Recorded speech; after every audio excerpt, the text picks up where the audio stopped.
নমস্কার বন্ধুরা, সবাই ভালো আছেন তো? চলুন আজকে আবার একটা নতুন ব্লগ নিয়ে হাজির হয়ে গেলাম আপনাদের সামনে। চলুন আজকে আমাদের একটু লোকাল মার্কেট থেকে আপনাদেরকে ঘুরিয়ে আনি। সকালে সব কিছু কাজ শেষ করে বেরিয়ে পড়লাম বাজারে। ওই যে এখান থেকে নিচ্ছি একটু পাউরুটি আর দই। বাড়ি থেকে যখন বেরালাম ওয়েদারটা ভালো ছিল, কিন্তু এখানে যখন এলাম আবার বৃষ্টিটা শুরু হয়ে গেল। কি করব, যাই হোক বাড়িতে কিছু বাজার নেই, সেই জন্য বাধ্য হয়ে বেরোতে হলো।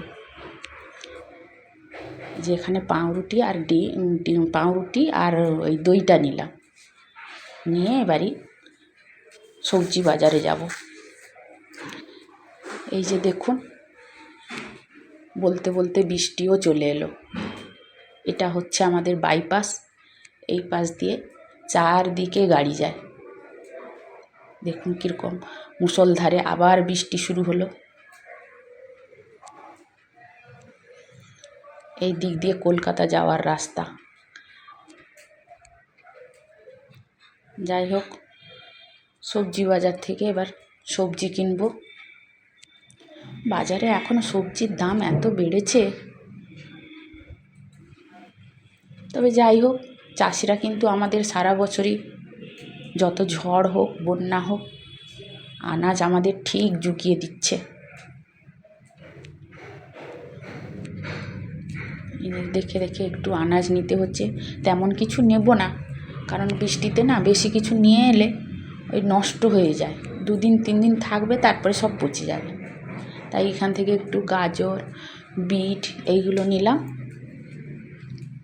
আর দামও একটা ভালো না, একটু বাড়া আছে সব সবজির। আর এই যে দেখুন, এখান থেকে চাইলাম একটু ধনে পাতা ভালো করে দাও, 10 টাকার মাত্র 3টে না 4টে আঁটি দিল। ওই বলতেও বলে না, এখন দাম বাড়া আছে, বেশি দেওয়া যাবে না। যাই হোক, তারপরে দেখলাম নরম কচি বরবটি আছে, ওইগুলো নিয়ে নিলাম। এই বরবটিগুলো না ভর্তা করে খেতে খুব ভালো লাগে, তাই ভাবলাম নিয়ে নিই। এরও দাম অনেক, 500 বরবটি বলছে কিনা 40 টাকা। যাই হোক, নিতে তো হবে। কিন্তু তারপরে যখন ফুলকপি কিনতে গেলাম, ওই ফুলকপির দাম শুনে মাথায় খারাপ হয়ে গেল। এখন নতুন নতুন উঠেছে, তাই একটু দামও বেশি হবে।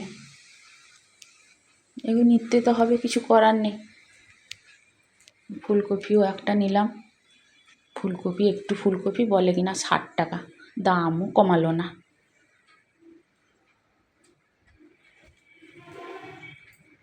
এই দেখুন, এইটুকু ফুলকপি, আর এর থেকে একটু বড়গুলো সেগুলো বলছে 80 টাকা। ফুলকপির দাম কিছুতেই কমাচ্ছে না।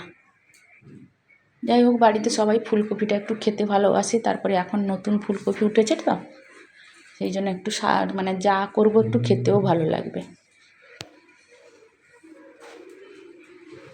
কত বার্গেনিং করে করেও হলো না, 5টা টাকাও কমানো হলো। এলাম এবার আলু নিব। আলু এখন এত খারাপ আলু আসছে, ওই যে আলুগুলো না বাজার থেকে নিয়ে আসছি ভালো, কিন্তু ঘরে যখন কেটে ফেলছি ওই কীরকম কালো কালো কালো কালো লাগছে। আর সেগুলো মানে কেটে সেদ্ধ করলেও সেদ্ধ হতে চায় না, আর কীরকম একটা হয়। তাই ভাবলাম চন্দ্রমুখী আলু নিয়ে নিব। চন্দ্রমুখী আলু নিলাম। চন্দ্রমুখী আলুর দাম বলছে আবার 40 টাকা করে, তো আমি পাল্লা হিসাবে নিলাম, মানে 5 কেজি। 5 কেজিটা বলতে 10 টাকা কমালো। এই যে তারপরে এই দাদুর কাছে এলাম, দেখলাম কাঁচা তেঁতুল বিক্রি করছে দাদু। তো দাদুর কাছ থেকে কাঁচা তেঁতুল নিলাম। ওই তেঁতুল নিতে নিতে দেখলাম দাদুর কাছে 5টা দেশি ডিমও আছে। তো দাদুকে বললাম 5টা ডিমও দিয়ে দাও। ওই ডিমগুলো দেশি মুরগির ডিম, তো একটু বাড়া দাম, 10 টাকা করে এক একটা। যাই হোক, বাচ্চাদেরকে দিলে ভালো দেশি মুরগির ডিম, তাই 5টাই ছিল দাদুর কাছে, 5টাই নিয়ে নিলাম দাদুর কাছ থেকে। দাদু একটা টাকাও কমালো না। বুঝতে পারছেন জিনিসের কি অবস্থা, কি দাম। যাই হোক, দাদুর কাছ থেকে নিয়ে এবার মাছ কিনতে একটু যাব। এই আমাদের রাস্তার দু সাইডে সবজি বাজার, মাছের বাজার বসে, বাড়ির কাছাকাছি। তো দেখলাম মাছ খুব একটা ভালো নেই, ওই কাটা পোনা ছিল, কাটা পোনা একটু নিয়ে নিলাম। তবে বাড়িতে ওই যে কাজের বউটা আসে, ওর বর মাছের আড়তে কাজ করে, ও একটু মাছ দিয়ে নিয়ে আসবে বলল, ওই নোনা মাছ একটু নিয়ে আসবে বলেছে, এই জন্য অল্প একটু মাছ নেব, এই জন্য কাটা পোনা ওনার কাছ থেকে নিয়ে যাচ্ছি। কাটা পোনাও 300 350 টাকা করে কিলো আমাদের এখানে মার্কেটে। তবে জানেন এখানে ওই বড় মাছ হলে একটু কেটে দেয়, ছোট মাছ হলে আবার কাটে না, কাটতে বলবে পয়সা দাও। যাই হোক, ওনার কাছ থেকে মাছটা কেটে নিব।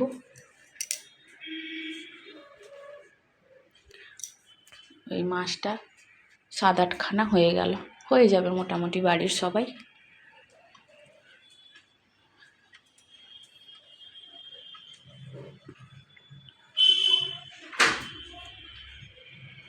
এরা কিন্তু ভালো করে সাইজ করেও কেটে দেয়, আমরা বাড়িতে কাটি এত সাইজ করে করতে পারি না, কারণ এদের বুটিটা এত বড়, কাটাটা খুব সুন্দর হয়। ওই যে বাজার করতে করতে ব্যাগটা এত ভারী হয়ে গেছিলো, আমি না আগে বাইকে ঝুলিয়ে দিই, তারপরে অন্য কিছু বাজার নেব। তখন মনে পড়ে গেল যে বাড়িতে মাছের মাথা আছে, তাই একটু কুমড়ো আর পুঁই ডাঁটা নিব। আমাদের এদিকে আবার চায়না কুমড়োটা বেশি পাওয়া যায়। ওই চায়না কুমড়ো না ছোট ছোট হয়, কালার খুব ভালো, কিন্তু খেতে এমন টেস্ট নেই। এই খুঁজে খুঁজে খুঁজে খুঁজে ওই যে এই কাকুর কাছ থেকে আবার দেশি কুমড়ো পেলাম, এই কাকুর কাছ থেকে দেশি কুমড়ো নিচ্ছি। দেশি কুমড়ো হলে একটু ভালো হয়, চায়না কুমড়োগুলো মোটেও ভালো নয়। এই কাকুর কাছ থেকে কুমড়ো নিলাম। কুমড়ো শুনি কি না 40 টাকা করে কিলো, কি খাবেন বলুন। বাজারে যেন সবজি আকাশ ছোঁয়া দাম। যাই হোক, নিতে তো হবে, খেতে তো হবে। এবার বাজার করা শেষ হয়ে গেল, বাড়িতে এলাম। ওই যে সবার জন্য একটু টিফিন করব, আজকে বেশি কিছু করব না। ওই যে ডিম পাউরুটি নিয়ে এসেছিলাম, ওই ডিম পাউরুটি একটু করে দিব। ডিম পাউরুটি করে সবাই আর খাওয়া হয়ে যাবে আজকে ডিম পাউরুটি সকালের টিফিন।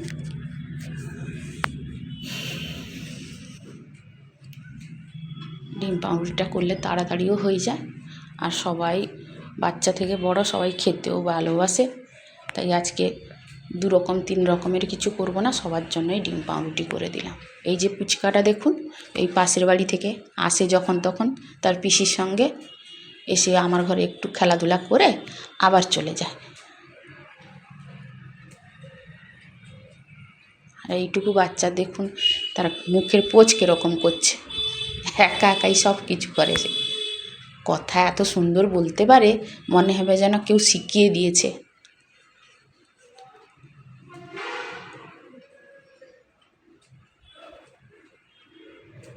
এইটুকু পুচকুকে আবার কিছু খেতে দিলে ও খেতে চায় না। চকলেট, এখনকার বাচ্চা সব জিনিস খেতে চায় না। তবে জানি রে, বাচ্চা ছেলেগুলোকে বললে একটু চকলেট দিতে বললে চকলেট নিবে বলে, কিন্তু এ চকলেটও খাবে না, কিচ্ছু খেতে চায় না। আসবে শুধু খেলাধুলো করবে, আবার চলে যাবে।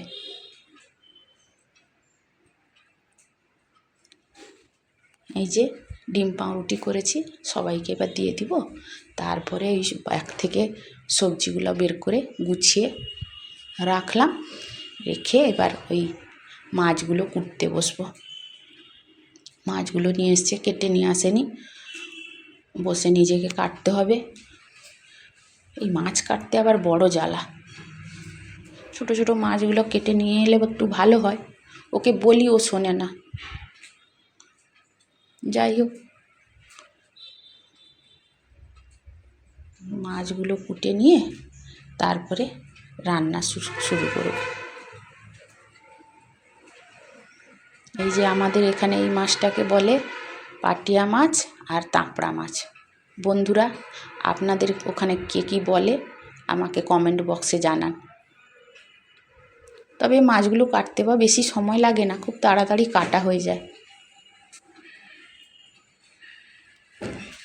যাই হোক, মাছগুলো কেটে ধুয়ে তাকে নুন হলুদ মাখিয়ে রেখে দেবো, তারপরে রান্না শুরু করব।